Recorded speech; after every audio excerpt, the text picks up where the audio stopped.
Pag-usapan pa natin ang sakit ni Ira kasama si Mobile Journal, Yeda Pascual.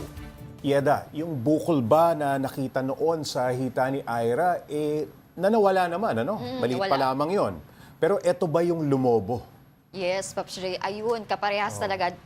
Parehas. Dito sa kaliwang hita, Kaliwang hita. ni Ira, doon din daw tumubo yung bukol. Pero that time kasi 2018, maliit pa daw. Oo. Kaya ipinagsabala-bahala nung mother kasi inakala niya na normal na bukol lang, mawawala rin. Pero nung nakakaramdam na ng pananakit si Ira, that's the time na dinala siya sa albularyo.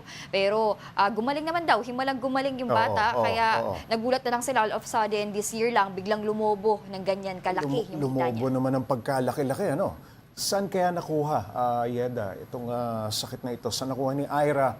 At mayroon ba sa kanilang lahi na nagkaroon ng osteosarcoma? Ayun, Pops J, wala daw sa lahi Wala. nila. Kaya Oo. talagang clueless yung mga magulang kung saan nakuha ng bata ito. Kasi nga is napakabata niya pa. Hindi naman daw nagkaroon ng aksidente, wala namang trauma na nangyari doon sa Oo. hita ng bata. Pero paliwanag ni Doc, Pops J, ay tulad ng ibang cancer, ang Oo. osteosarcoma kasi hindi pa talaga tukoy. Oo. Pero malaki yung chance na talagang nasa lahi. So kahit Oo. wala sa mga magulang, wala sa mga lolo't lola, posibleng si Ira yung nakakuha ng cancer na ito. Yeda, doon sa report mo, pag nakikita ko yung video ni Ira, no, yung klase ng bukol na tumubo sa kanyang hita, mukhang matindi ang pain, no, yung sakit na nararamdaman nitong si Ira. Ano ang madalas indahin nitong si Ira ngayon? Tama ka dyan, Pops Ray. Nakita natin, pinakita Oo. natin yung video Ayan, na oo. talagang namimilipit, sakit yung bata. Oo. Kasi sabi niya sa akin, araw-araw daw, mayat maya kung sumasakit. Kaya ang ginagawa lang ng kanyang nanay ay hinihimas-himas lang yung parte ng kanyang bukol para kahit paano maibsan yung sakit. Oo. Pero dahil nga madalas siyang nakahiga, hindi naman siya nakakaroon pa ng bed sore kasi alaga Oo. siya nung kanyang ina, mayat maya tinatagilid-tagilid. Paliwanag nga nung Oo. bata, talagang nung February pa siya huling Oo. nakalakad. Oo. Kaya Pops Ray, ayun, natigil din siya sa kanyang pag-aaral. Magang baga pag magmapasdan mo itong magana ito, talagang labas pa yung ugat, 'di ba?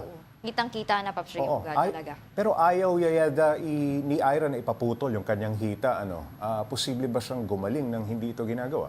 Ayun. Pops Ray, ayaw ng bata kasi Oo. nahatakot. Pero paliwanag nga ni Doc, pati ng Oo. mga doktor na napuntahan nila kasi Oo. nakakadalawang ospital na sila, walang paraan, kinakailangan Oo. talaga Oo. siyang putulin. Kailangan After talaga, putulin, ay chemo pa siya, dadaan Oo. pa sa ilang therapy. So wala talagang paraan, Pops Ray, kinakailangan putulin para hindi na nga kumalat pa yung cancer. Pero duda din ng ilang espesyalista nga dahil sa laki ng bukol, posibleng kumalat na rin sa iba pang parte ng kanyang Nako, magkano ang gagastusin ni na Ira sa ospital kung sakali sa chemo therapy at itong operasyon at iba pa?